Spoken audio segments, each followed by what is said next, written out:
Hi guys, நம்ம பாப்பா பசங்களை பார்க்கலாம் அப்படின்னு சொல்லி ஊருக்கு வந்தோம். ஊருக்கு வந்தப்போ பார்த்தீங்கன்னா பாப்பா வீட்டு பக்கத்துலேயே ஒரு கொடிக்கா மரம் ஒன்று இருந்துச்சு. நம்ம இந்த வருஷம் கொடிக்காவே சாப்பிடல, சரி இந்த வாட்டி சாப்பிட்டு பார்க்கலாம் அப்படின்னு சொல்லி கொடிக்கா மரத்து வரைக்கும் வந்திருக்கோம். மரத்துக்கு வந்து பார்த்தோன்னே கீழே பார்த்தீங்கன்னா கீழே ஒரு கொடிக்கா கூட இல்லைங்க, எல்லா காயுமே மேலே தான் இருக்குது. நம்ம மரத்து மேலே தான் ஏறி போய் பார்க்கணும்னு நினைக்கிறேன். நம்ம ஃபஸ்ட்டு அதுக்கு துரத்தி எடுத்துக்கலாம்.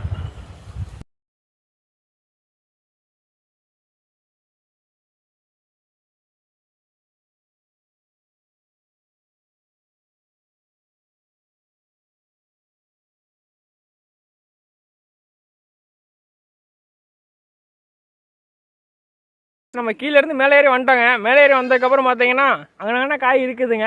இது எதுவுமே பக்கத்தில் இல்லை, தொடர்ச்சி போட்டு தான் முடுங்கணும்னு நினைக்கிறேன். இங்கே பக்கத்தில் வேணால் ஒரே ஒரு காய் இருக்குது, பார்த்துக்குங்க.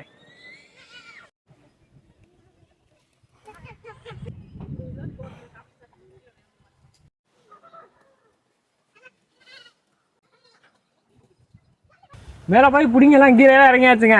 ஆனால் மேலே போனதில் முள் நிறையா இருந்திருக்கும் போல். இங்கே வருங்க, கை காலெல்லாம் கிழிச்சிருச்சுங்க. இங்கே வருங்க,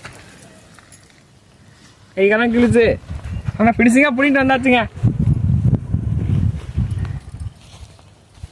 இங்கே பாருங்க, இதாங்க பிடுங்கினதுங்க.